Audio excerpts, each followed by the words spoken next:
Hello everyone, my name is ScarWidow and I will be reviewing the latest chapter in the Insidious series, Insidious the Red Door. The riskier your journey will become.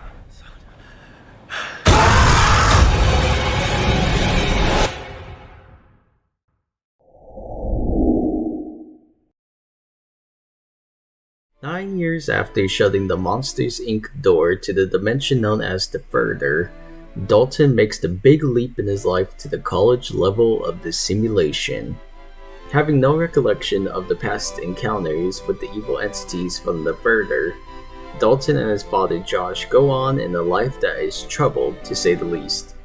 Following the previous Insidious Chapter 2 film, Josh went a little too godlike on the Fortnite servers, which resulted in a divorce and becoming distant from Dalton. The two have a fractured relationship where they have difficulty communicating with one another. However, when memories of their past adventures begin to resurface, Dalton and Josh must figure out how to once again escape the horrors of the Further.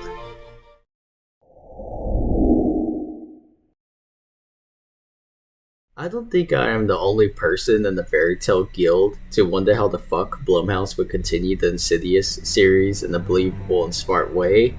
I mean, we had two films with Dalton and family, one prequel with that girl who got wrecked by that car, and another prequel with Elise in her crazy ass home with Sam and Kobe.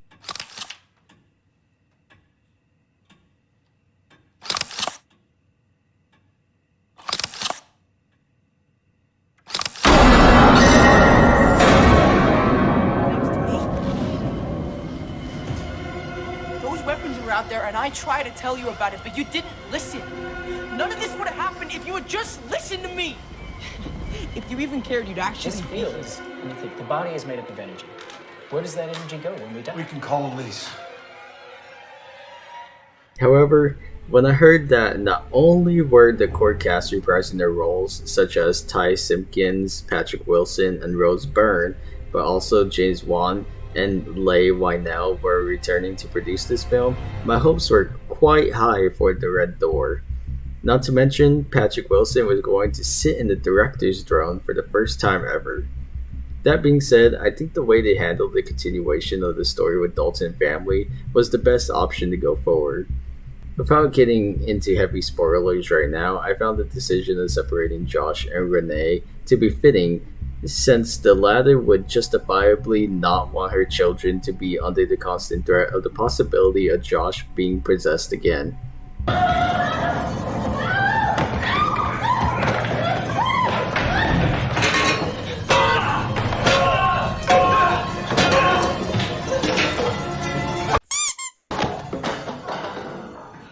Also, it added a new layer to the relationship between Josh and Dalton, as we got to see how the divorce affected their relationship.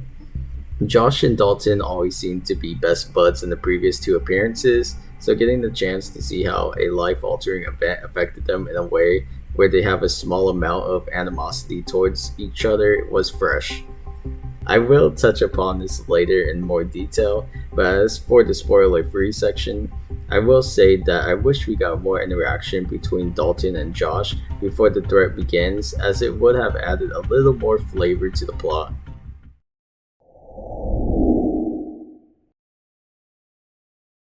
As for the other aspect of the continuation of the story, the other characters were rather one-dimensional.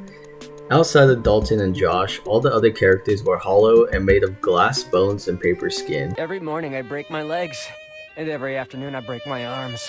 At night, I lie awake in agony until my heart attacks put me to sleep. Oh, no! No!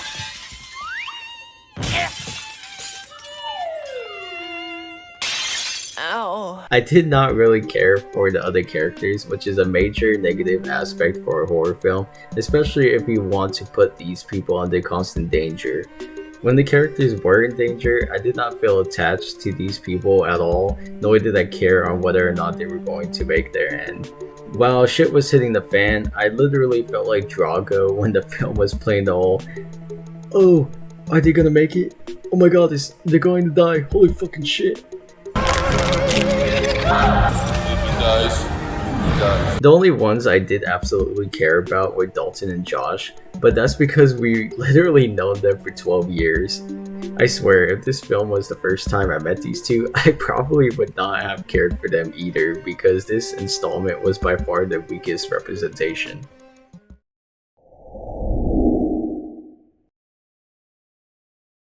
This probably won't come as a surprise for those who are familiar with the Insidious series, but the horror is heavily influenced by fucking jump scares.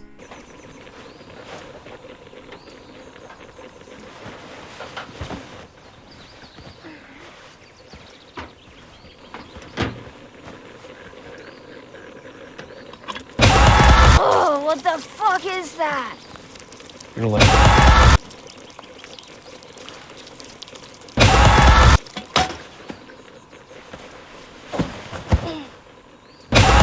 I absolutely hate jump scares with a burning passion because it feels so cheap in a genre that has seen classics in recent memory, such as Get Out and Hereditary.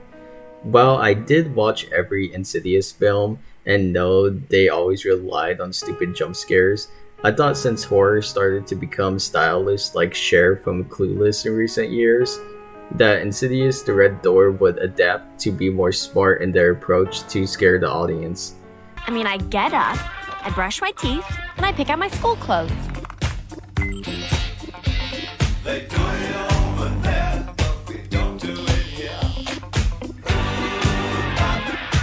Alas, we were subjected to another journey of quiet noise, abruptly interrupted by loud ass noise, in hopes that we would ink ourselves.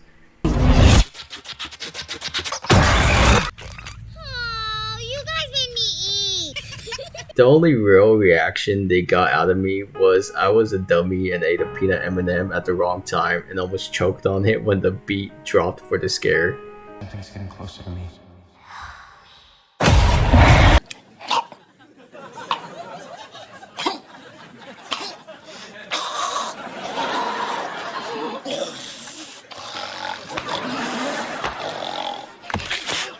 All in all, what a disappointment in the horror aspect.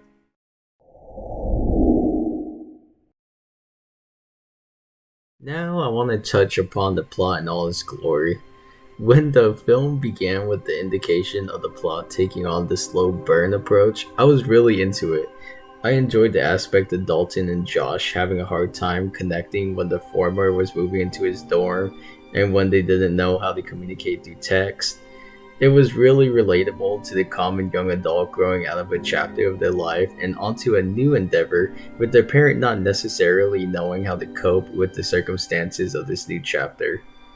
Also, I was on board with Dalton and Josh taking their own separate journeys and finding out the details of the further and uncovering past events. Dalton exploring the roles of the further with his new pal Chris was interesting, and Josh digging up his evil past with that old lady entity possessing him in Chapter 2 was a nice part of the film. However, I would have liked if the film actually had a couple of scenes of Dalton and Josh coming together in person to discuss their findings before the final boss battle with Darth Maul. I know they kinda talked on the phone for a second and met up in the further for the finale, but it would have been so much better if Dalton and Josh reconciled their feelings and love for each other before having their anime adventure with Redface. The slow burn kinda didn't pay off in the end because it felt like the film rushed the ending with Redface.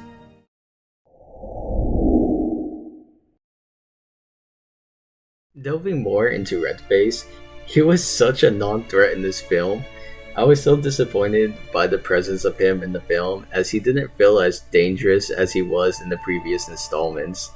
He didn't really feel strong or the big bad, and that is literally a crime against humanity because this guy is supposed to be the main antagonist for the entire series.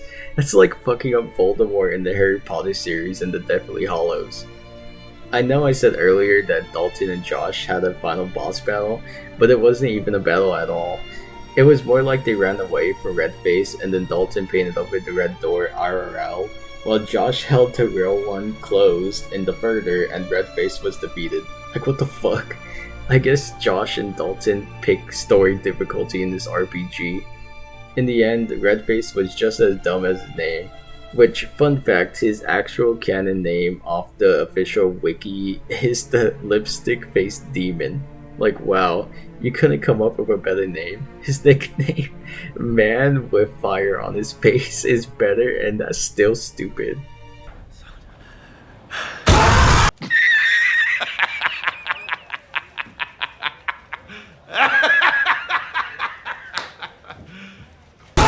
You serious? Well, I think I said everything I wanted to say about this film. There wasn't much to actually talk about since this was a generic horror film that didn't really bring much to the table. While it was nice to see the gang all back together again for the first time in 10 years, the end product was very disappointing and filled with even more disappointing jump scares.